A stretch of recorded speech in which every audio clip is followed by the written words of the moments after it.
Ја слушате програмата Низ Светото Писмо.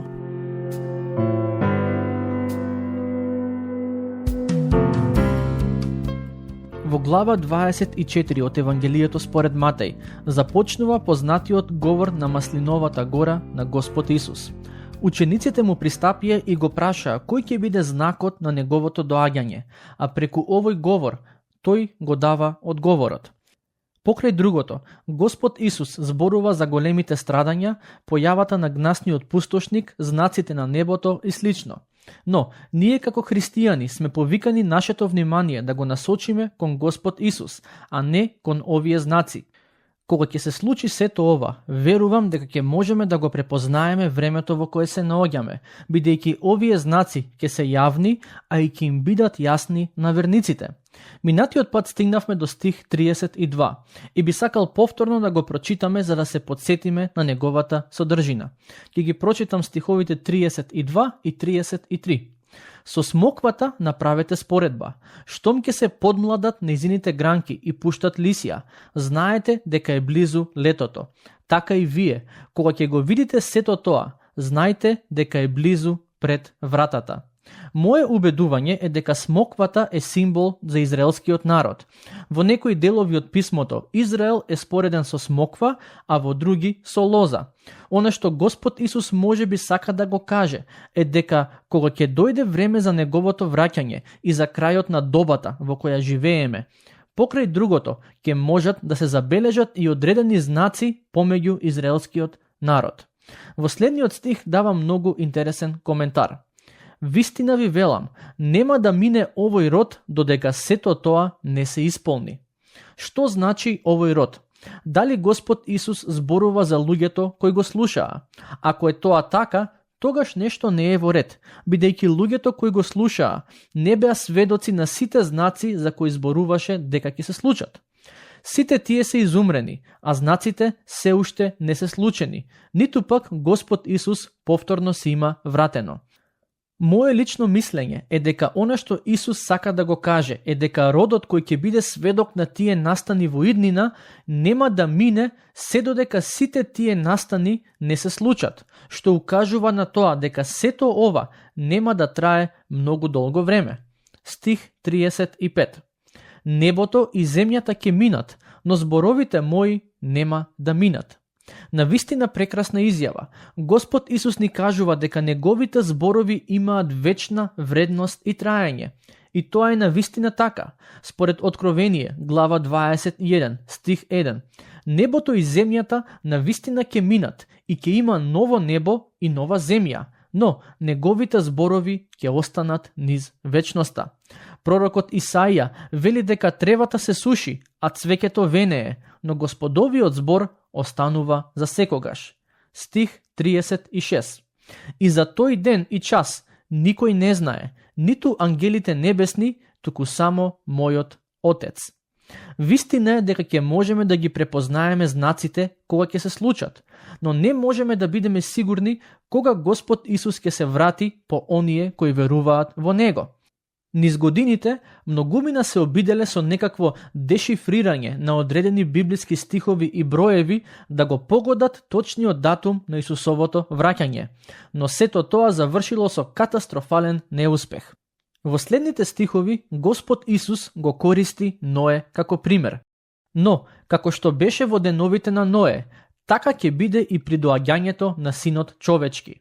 Зашто, како што во деновите пред потопот јадеа и пиеа, се женеа и се мажеа до оној ден кога Ное влезе во ковчегот и не сватија додека не дојде потопот и истреби се, така ќе биде и при доаѓањето на Синот човечки.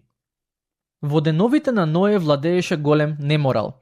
Во писмото се вели дека секоја мисла и секое дело на луѓето беа зли. Но, забележете дека кога Господ Исус зборува за времето на Ное, тој вели дека во тоа време луѓето јадеа и пиеа.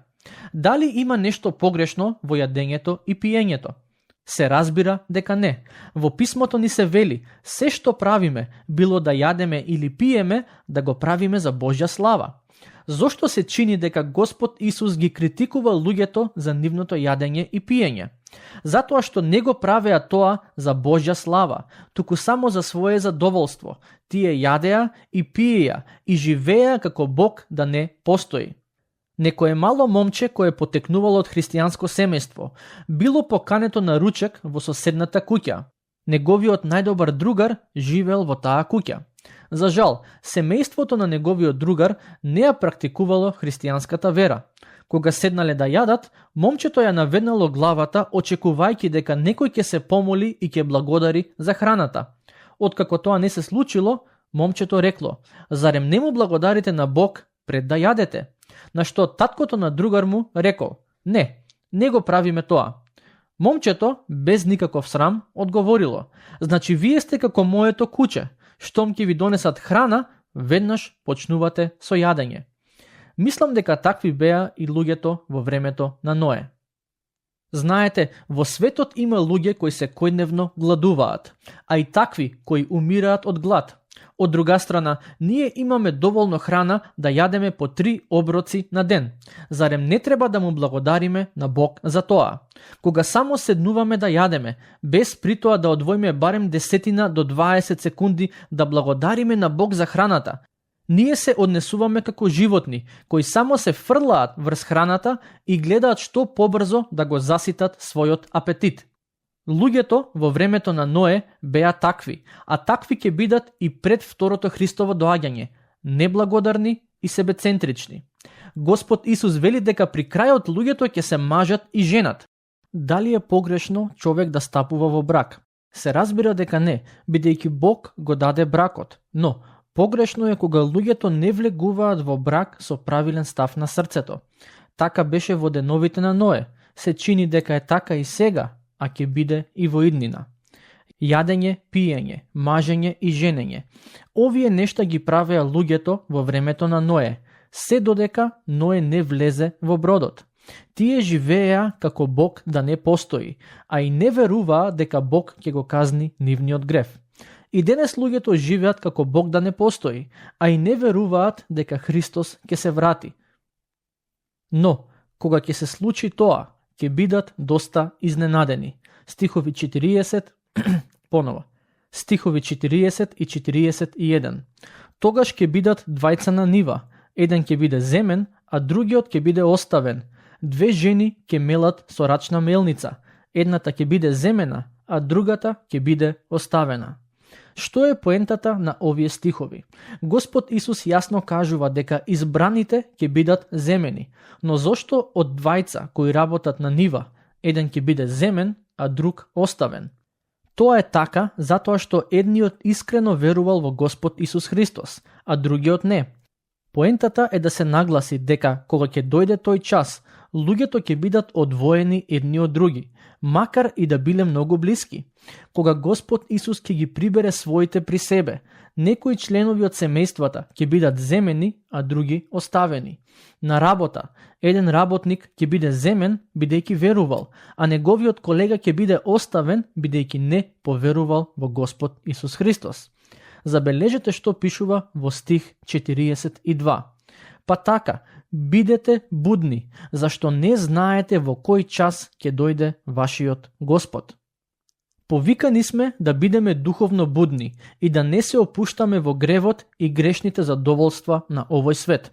Божите деца треба да се будни бидејќи Господ може да се врати во секој момент или пак може да ги повика дома во вечноста во секој момент. Но, оваа будност не треба да биде поттикната од страв, туку треба да биде проследена со надеж. Оние кои не веруваат, треба да се плашат, а оние кои веруваат, треба со нетрпение и радост да го очекуваат неговото враќање. Патем, зборот будни во некои преводи се преведува како пазете. Во еврејскиот јазик, зборот пазете има околу 17 значења, во зависност од контекстот во кој се користи. Ќе се обидам да ви го објаснам тоа со една илустрација, со цел подобро да ме разберете. Замислете човек кој многу сака да оди на лов на срни. Во одреден период од годината, тој и неговите пријатели се договараат да одат да ловат срни. Се организираат, подготвуваат и тргнуваат на кампување. Кога ќе дојде денот за ловење, тој застанува на одредено место, се обидува да се сокрие и будно пази на какво било движење околу него. Кога ќе ја забележи срната, тој го користи своето оружје за да ја застрела. Во овој контекст, тој будно пази на срните. Но, 2 недели подоцна, истиот тој човек стои на улицата во неговиот град и изгледа дека чека некого. Да можете да му пристапите и да го прашате кого бараш, тој можеби ќе ви рече: ја чекам керка ми, таа е на часови по балет во просторијата од другата страна на улицата. Гледате, станува збор за 2 ситуации во кои човекот чека, но во првиот случај будно ја чека срната за да ја улови, а во Поново.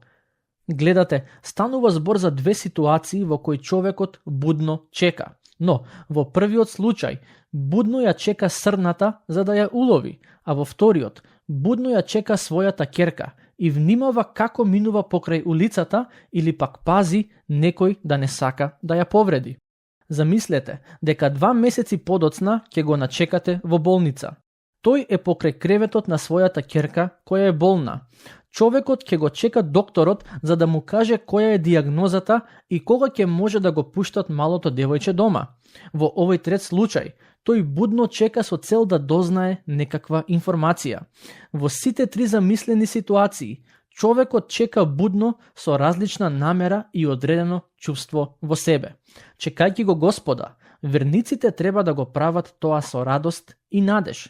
Стихови 43 до 45. Знајте го и тоа, кога домаќинот на куќата би знаел во кој час ќе дојде крадецот, тој би останал буден и не би дозволил да му провалат во куќата. Затоа и вие треба да бидете подготвени, зашто Синот човечки доаѓа во часот кога не очекувате. Кој е пак тој верен и мудар слуга, кога ќе го постави Господарот негов над слугите своји да им дава навреме храна. Во останатиот дел од овој познат говор, Господ Исус ќе каже неколку параболи со кои ќе го објасни начинот на кој луѓето ќе го пречекаат кога ќе дојде. Сега ќе продолжиме со читање и обработка на глава 25, бидејќи денес треба да го завршиме со проучување оној дел познат како говорот на Маслиновата гора. Во овој дел од Евангелието, Господ Исус не предупредува против распуштениот начин на живот, поминат без сериозно разбирање и применување на верата. Со други зборови, ние сме повикани да ги живееме нашите животи во контекст на средбата со Господ Исус Христос. Забележете дека не реков треба да ги живееме животите во контекст на второто Христово доаѓање. Не е важно дали тој ќе дојде денес, за 100 или пак за 1000 години. Она што е важно е дека кога тогаш ние ќе застанеме пред Него. Било да си спасен или духовно изгубен, ти секако ќе застанеш во Господовото присуство. Ако си спасен, ќе треба да дадеш отчет за својот живот. Ако не си спасен, ќе застанеш пред Него за да ти биде судено. Поново. Ако не си спасен, ќе застанеш пред Него за да ти биде судено. Затоа, секој од нас треба да ја има на ум таа средба. Тоа е главниот нагласок на останатиот дел од овој говор, што значи дека текстот кој ќе го читаме има важна примена за нас. На почетокот од глава 25 ја читаме параболата за 10 девици. Станува збор за парабола со која Господ Исус сака да ги предупреди своите слушатели и следбеници, нагласувајќи го фактот дека треба да бидат будни и подготвени за неговото доаѓање. Иако параболите се на некој начин измислени раскази, сепак преку нив Господ Исус објаснуваше важни духовни вистини за кои неговите слушатели требаше да бидат поучени. Но, ајде да започнеме со читање. Стих 1. Тогаш Царството Небесно ќе заприлега на 10 девојки, кои ги зедоа своите светилки и излегоа да го пречекаат младоженецот. Според некои антички еврејски документи, кои ни откриваат дел од традициите на евреите, ова било сосема нормално во времето на Господ Исус, кога младоженецот доаѓал по невестата заедно со своите најблиски пријатели. Од нејзина страна имало неколку девојки кои требало да го дочекаат. Во некои култури до ден денешен се практикуваат слични традиции, се разбира со одредени измени. Значи во оваа парабола Господ Исус објаснува ситуација која на сите негови слушатели им била отприлика позната. Тоа е една од главните одлики на параболите, преку секојдневни ситуации да се пренесе важна духовна поука. Стихови 2 до 4. 5 од нив беа мудри, а 5 неразумни.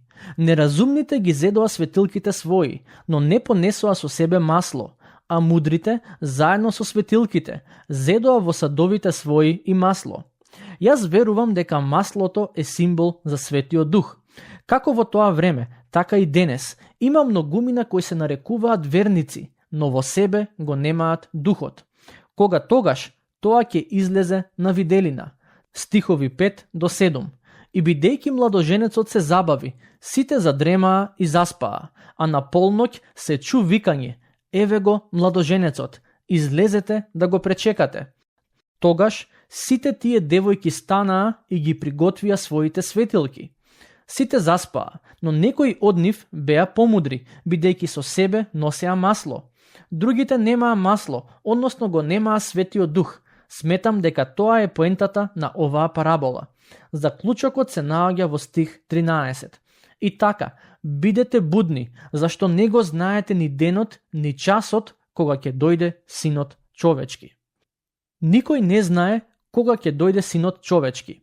И затоа сме повикани постојано да бидеме будни и активни во верата.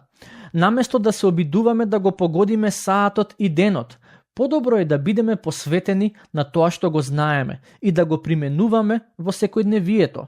Наместо да се обидуваме да го погодиме саатот и денот на враќањето на Божиот Син, а тоа е нешто што не ни е дадено да го знаеме, подобро е сериозно да ги сватиме неговите зборови и да почнеме да живееме според нив.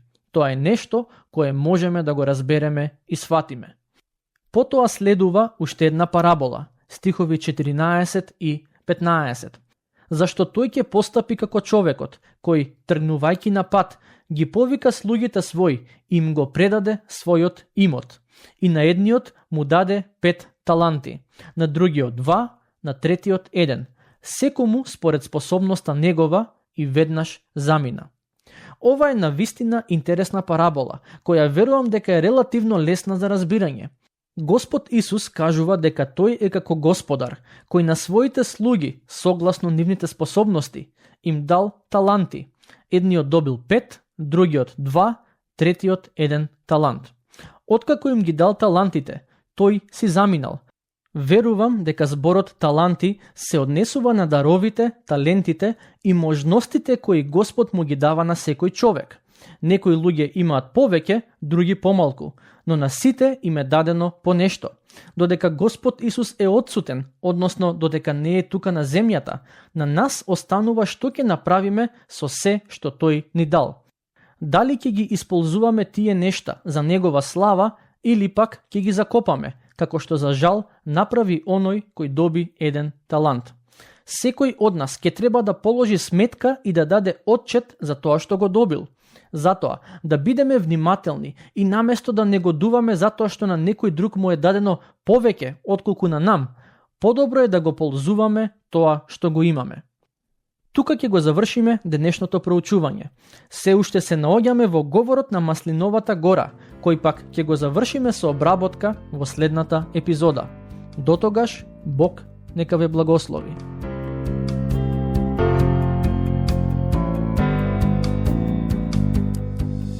Слушнавте епизода од програмата Низ Светото Писмо. Можете да не слушате и преку мобилна апликација на нашиот YouTube канал и на подкаст платформите како што се Apple и Spotify. Ако ви се допаѓаат нашите епизоди, споделете ги и препорачајте ги на вашите пријатели. Бидете слободни да ни оставите свој коментар или да ни пишете на нашата имейл адреса nizsvetotopисmo@gmail.com. Следете ги нашите страни Низ Светото Писмо на Facebook и Instagram. Епизодите од оваа серија можете да ги најдете и на нашата веб страна ttb.com. b.twr.org.